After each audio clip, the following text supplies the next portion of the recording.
اور تیسری نصیحت حضور صلی اللہ علیہ وسلم نے فرمائی، تیسری نصیحت کہ جابر جب کسی مسلمان سے ملنا تو کشادہ چہرے کے ساتھ، خندہ پیشانی کے ساتھ ملنا، مسکرا کر ملنا۔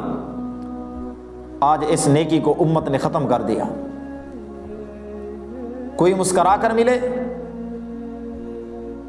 تو اپنے آپ کو یہ سمجھتا ہے کہ یہ تو میرے مسکرانے کی وجہ سے میرے شان میں کمی آ جائے گی، میں بڑا آدمی ہوں، میں افسر ہوں، میں مالک ہوں، میری تو بڑی چودراہٹ ہے، میں تو خان صاحب ہوں، میں کیوں مسکرا کر ملوں؟ اگر مسکرا کر ملوں گا میرا رعب اور دبدبہ ختم ہو جائے گا۔ حالانکہ مسکرانے سے، کشادہ چہرے کے ساتھ ملنے سے آدمی کو صدقے کا ثواب ملتا ہے، اور ہمیں معلوم ہی نہیں کہ کسی مسلمان کے آنے پر ہم مسکرا دیں تو ہمیں صدقے کا ثواب ملے گا۔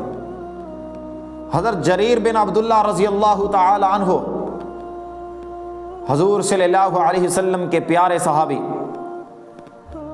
جنہیں اس امت کا یوسف کہا گیا، بہت حسین و جمیل، اللہ تبارک تعالیٰ نے ان کو چہرہ عطا فرمایا تھا۔ حضرت جریر رضی اللہ تعالی عنہ فرماتے ہیں کہ کبھی بھی ایسا نہ ہوا کہ میں حضور صلی اللہ علیہ وسلم کے پاس گیا ہوں اور حضور صلی اللہ علیہ وسلم مسکرا نہ رہے ہوں۔ تو جب بھی حضرت جریر رضی اللہ تعالیٰ عنہ فرماتے کہ میں حضور صلی اللہ علیہ وسلم کے پاس جاتا تو حضور صلی اللہ علیہ وسلم مسکرا رہے ہوتے۔ تو مسلمان کو دیکھ کر، ایمان والے کو دیکھ کر مسکرانا، اسے ویلکم کرنا، اسے گلے سے لگانا، اس کا ثواب ہے، یہ صدقے کا ثواب ملتا ہے۔ لیکن مسلمانوں میں یہ بات ختم ہی ہو گئی کہ کسی کو کھلے چہرے کے ساتھ ملے، مسکرا کر ملے، نہ تو گھر والوں کے ساتھ مسکرا کر ملتا ہے۔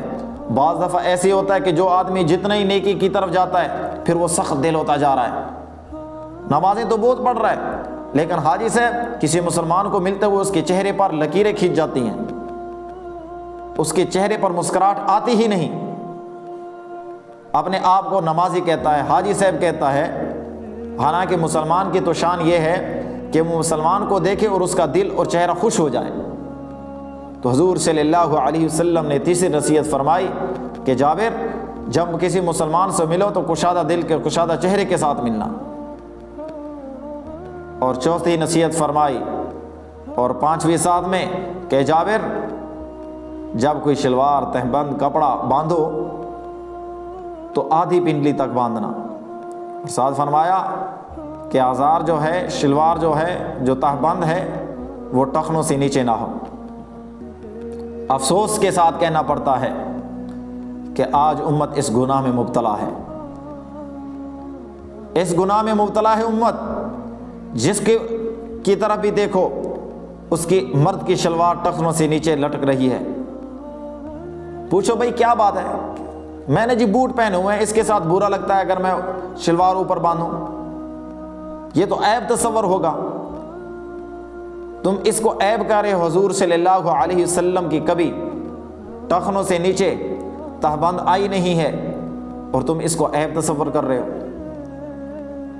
یا تو آپ کے دل کے اندر بڑائی ہے، بڑائی صرف اللہ تبارک تعالیٰ کی ذات کے لیے ہے، اس کے علاوہ جو تکبر کرے گا، بڑائی کرے گا، تو ایسا متکبر آدمی جہنم میں جائے گا۔ ٹخنوں سے نیچے کپڑا لٹکانے میں کیا لذت ہے، یہ بات سمجھ نہیں آتی۔ ایک تو کسی چیز کا آدمی کو فائدہ ہو یا کسی گناہ میں لذت ہو، تو ٹخنوں سے نیچے شلوار جو لٹک رہی ہے تو ایسی شلوار کا کوئی مزہ آ رہا ہے؟ چادر لٹک رہی ہے تو ایسی چادر کا کوئی مزہ آ رہا ہے؟ نہ تو ایسی چادر لٹکانے میں کوئی مزہ، نہ کوئی فائدہ، پھر لٹکانے کے لیے کیوں لٹکانے پر ضد ہیں؟